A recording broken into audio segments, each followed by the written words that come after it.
پوښتنه به کوم د معرکه حق چې کوم دی نو کال پوره کېږي. څه ګورې دغه یو کال کې خو انډیا ډېرې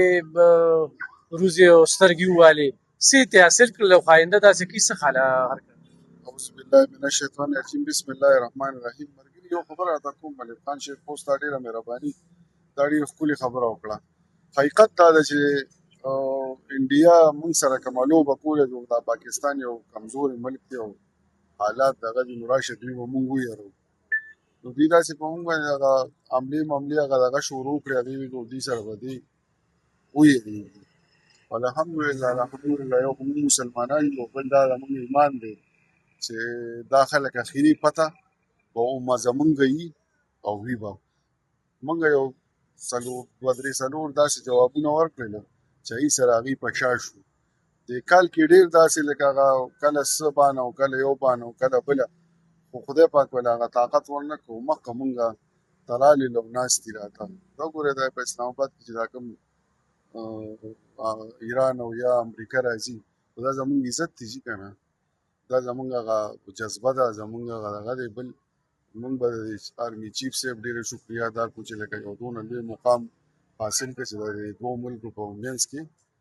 د جنګ بندۍ هغه حالات ته ځي، او انشاءالله دا مسله به زما یقین دی چې حل به شي انشاءالله.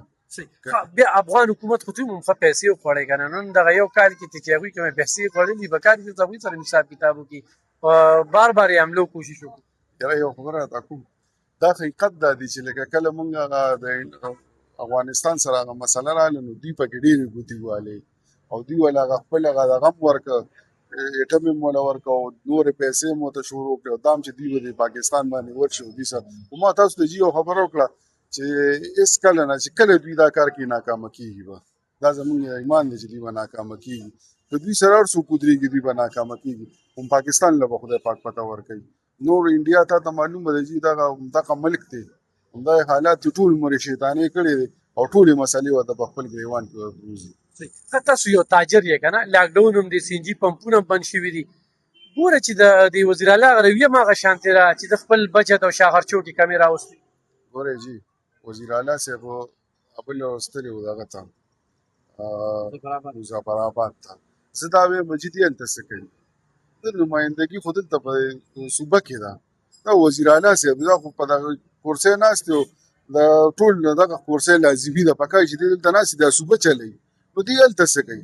هغه پیسې زمونږ چې کومې دي دا د په چکر ولته ولګولې، یا 8 کروړه دي یا 9 کروړه دي یا 6 کروړه روپۍ دي، دا دې لاړه هلته خرڅ کړي. او صوبه دار تاسو وګورئ جي نن دی که سبا له تیل بیا ګرانېږي، د هغې د لاسه وګورئ، راشه حالات ته وګورئ، پمپونو والا او تاجران خو زه حقیقت وایم جي چې ډوب شو، لکه کاروبارونه نشته، روزګارونه نشته، ګراني شوه، روز تر ورځه ګراني کېږي. اخره کې به دا موږ چې څنګه وایو شوکې او ډاکې او غلاګانې دا به همدغه شروع کېږي. د مردان کې 50 ارب د منصوبو دپاره اعلان وکړو چې د خام له تاجرانو له سبسایډي ورکړې وه. بلاخصه کوم چې یو څو ورځې مخکې دی دلته 400 ته راغلی و، نو په 400 کې ما ته د دې یو پراجیک وښیي چې دا هغې کې څه وکړل، چې لکه دې وایي چې ما په مردان کې 50 ارب روپۍ باندې وکړو. نو چې تا سره 50 ارب روپۍ شته نو په صوبه کې دا کار ولې نه کوې چې دا کوم مسلې بېګا له روانېږي یا سبا کېږي، نو دې نه مخکې ولې په دې پمپونو په دې دغه باندې ولې نه ګرځي چې خلکو ته د تاجرانو ته حالات ټیک شي. جي تاسو وګورئ لکه سبا چې کم از کم 50 یا 60 یا 70 روپۍ تیل ګران شي، نو په دې صوبه باندې به څومره لوی اثر پروزي. لکه هر سړی پریشانه دی چې تاسو چاله ورځئ خبره ته د پریشانۍ خبرې کوي، چېرته د خوشحالۍ خبره به عادي د اسمبلۍ اجلاس وړي ګراونډ ته، دا بله د شرم خبره کوم. لکه موږ سره خپله اسمبلي شته او بیا د موږ زه د کرکټ ګراونډ کې اجلاس کوو، په دې د بېلې پیسې خرڅ کوو. دا ټول د صوبې لپاره نقصان دی. دا خدای دا ګن پیدا کړی دی، مل خان خبره دا ګن دی، ګن دوی به روکې که دې روکې نو خرابۍ دي، نور هم دا صوبه غر کوي، خدای خو دې تباه کړي. بس خو ما ته ووایي چې تاسو تاجرانو مشري کوئ، د لاکډاون له چې دا کله باندې دوکان بندوي نو دا شهباز شریف رالیږي او که نه بل څوک یې رالیږي؟ نه دا دلته دا خو د صوبې اختیار دی، او په دې صوبه کې دغه ناست دی، د دوی ډي سي ناست دی، اے سي ناست دی، دا همدا خلک یې راباندې رالیږي که نه، چې هغې ته دې دا موږ نه کوو. نه وزیر اعلی چیف سیکرټري ته ووایي او چیف سیکرټري دا چې دلته د ډي سي ته ووایي چې په کومه ده کې 400 کې یا که ضلع د مردان هر یو ده کې دا حالات شروع دي. لا ماښام نی چې ګورې ایسي به دې په سر ولاړې وي بند کا دلته دا وګورئ چې مخامخ شاته وګورئ د دې روډ څه حال دی نه ته چوسه پورې دوله پاسوله نه چا نالۍ پاکه کړه او بیا چې ایسي ګورې نو د ماښام به تاجر ته دومره نه وي چې په سر به یې ولاړي ها یو څو ورځې مخکې مې کتل چې وایي دا وګورئ وایي تجاوز هم کړی بار روتی یې نو کوم ځای ته به راوځي دا خو دوکاندار دی خامخا په خپل خط کې به د هغې دپاره دونه پولیس راوستي وي جي تا به وایي موږ مجرمان یو لکه دوکانداران نه یو مجرمان یو دونه پولیس یې راوستي وي لکه تا به وایي که مونږ څه خبره کوله نو اباکتربند غوندې ګاډي نه هغه کوم چې جیلونه هغه هم راوستي تا به یې مونږ هغې کې اچو اوس یو بل نمونه روتر احمد نیازي هغه وایي چې زه به د ډی خان نه واله ټوله صوبه کې به زه چې کوم دی نو لاریون کومه نو دې ته څنګه ګورئ د خپلو کې د اختلافاتو د قوم ولول د دې مظاهرو نه څه جوړ دا چې یو ډرامه ده او دا ډرامه که یې خیال کړو دغه سپېره را پیدا شو د هغه نه شروع شوې ده دا پکې لا بل نیازي راووته دې له اوسه پورې چا پېژندم ده راشي زمونږ په 400 کې اوس هم زمونږ مشر دی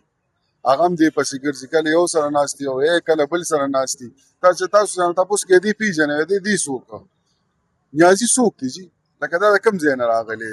د ده پته دغه دا د کوم ځای دی هسې هغه صوبه ده په دغه پیسې لګي او لګی یې بس دغه کې 400 کې هم دا حالات دي جي یو 4 امپیګان 15 یو یې مینه ما 2 امپیګان ما ته کارګرځګي وښایي جي هغه پیګا هغه یو لا پاسېدلی وو وایي زه به تاسو ته سولر ولاکم دا خدای ظالمه سولر څه کې خلک ته چا سره ملاویږي نه دا خلک درځي هم ستا د پی ټي آی خلک چې وایي کوم دی مینه شته نه نو او ما ته په دې په یو نیم 2 کاله کې خپله کارګرځګي وښایي نو زه به چې څه وي زه به یې منم